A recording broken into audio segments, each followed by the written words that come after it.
ত্রি মানে আমরা জানি 3, ভুজ মানে আমরা জানি বাহু। তাহলে একটা, দুইটা, তিনটা বাহু নিলাম, এটা কি ত্রিভুজ হয়েছে? এটা কিন্তু ত্রিভুজ হয় নাই। আচ্ছা, একটা, দুইটা, তিনটা, এবার তিনটা বাহু নিলাম, এবার এটা ত্রিভুজ হয়েছে কিনা। তাহলে তফাৎটা আসলে কোথায়? তফাৎটা হচ্ছে এই অংশটুকুতে। তার মানে তিনটা বাহু যদি আবদ্ধ হয় সেক্ষেত্রে সেটা ত্রিভুজ, তিনটা বাহু যদি আবদ্ধ না হয় সেক্ষেত্রে সেটা ত্রিভুজ হবে না। তাহলে কি বুঝলাম? তিনটি বাহু দ্বারা আবদ্ধ ক্ষেত্রকে বলে ত্রিভুজ। এখন তিনটা বাহু দ্বারা আবদ্ধ হলে কি সেটা ত্রিভুজ? ত্রিভুজ হওয়ার কয়েকটি শর্ত আছে। তার মধ্যে একটি শর্ত হচ্ছে এই তিনটা কোণের মান 2 সমকোণ অথবা 180 ডিগ্রি হতেই হবে। তিনটা কোণের মান 2 সমকোণ বা 180 ডিগ্রি হতে হবে। শর্ত নাম্বার 2 হচ্ছে যে কোনো দুটি বাহুর সমষ্টি তৃতীয় বাহুটা থেকে বৃহত্তর হতে হবে। সমষ্টি মানে যোগ। এর মান হচ্ছে 10, এর মান হচ্ছে 14 এবং এর মান হচ্ছে 22। এখন এই বাহু আর এই বাহু যদি আমি যোগ করি, 10 যোগ 14, তাহলে কত হবে? তাহলে হবে 24। এই 24 এই 22-এর থেকে বড় কিনা? অবশ্যই 22-এর থেকে বড়। তাহলে একটু আগে আমরা কি বললাম? যে ত্রিভুজের যে কোনো দুটি বাহু সমষ্টি তৃতীয় বাহু অপেক্ষা বৃহত্তর হতে হবে।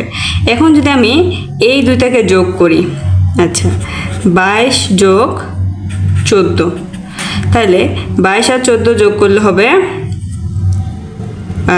4 2 হচ্ছে 6 আর 36। আচ্ছা, এই 36 কি 10-এর থেকে বড় নাকি ছোট? 10-এর থেকে বড়। আর এখন যদি আমি এই দুইটাকে যোগ করি, 10 যোগ 22, তাহলে কত হচ্ছে? 32। এই 32 আবার 14 থেকে বড় কিনা? তাহলে আমরা কি বুঝলাম? যে কোনো ত্রিভুজের যে কোনো দুটি বাহু সমষ্টি তৃতীয় বাহু অপেক্ষা বৃহত্তর হতে হবে।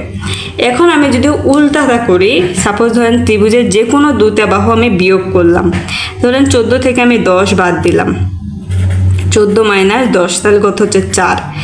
এই 4টা তৃতীয় বাহু অপেক্ষা বৃহত্তর নাকি ক্ষুদ্রতর? ক্ষুদ্রতর।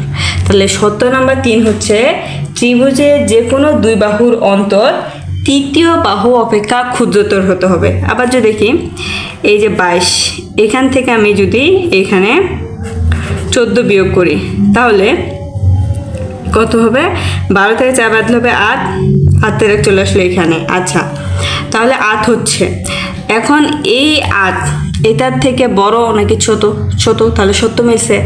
ত্রিভুজ হওয়ার জন্য এই সত্যগুলো লাগবে। শর্ত নাম্বার 1, ত্রিভুজের 3 কোণের সমষ্টি 2 সমকোণ অথবা 180 ডিগ্রি হতে হবে। শর্ত নাম্বার 2 হচ্ছে ত্রিভুজের যে কোনো দুই বাহু সমষ্টি তৃতীয় বাহু অপেক্ষা বৃহত্তর হতে হবে। শর্ত নাম্বার 3 হচ্ছে ত্রিভুজের যে কোনো দুই বাহুর অন্তর তৃতীয় বাহু অপেক্ষা ক্ষুদ্রতর হতে হবে। এটা আমি একটা ত্রিভুজ আঁকলাম। এই ত্রিভুজের এটা একটা বাহু, এটা একটা বাহু, এটা একটা বাহু। আমি যদি একটা মধ্যবিন্দু দিতে বলি, তা এইটা বাহুর মধ্যবিন্দু কিন্তু এই জায়গা হবে।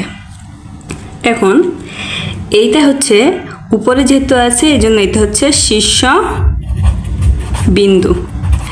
এখন এখানেও একটা আছে, এখানেও একটা আছে, তাহলে এই দুইটা কিন্তু ভূমির সাথে আছে। তাহলে এই দুইটা হচ্ছে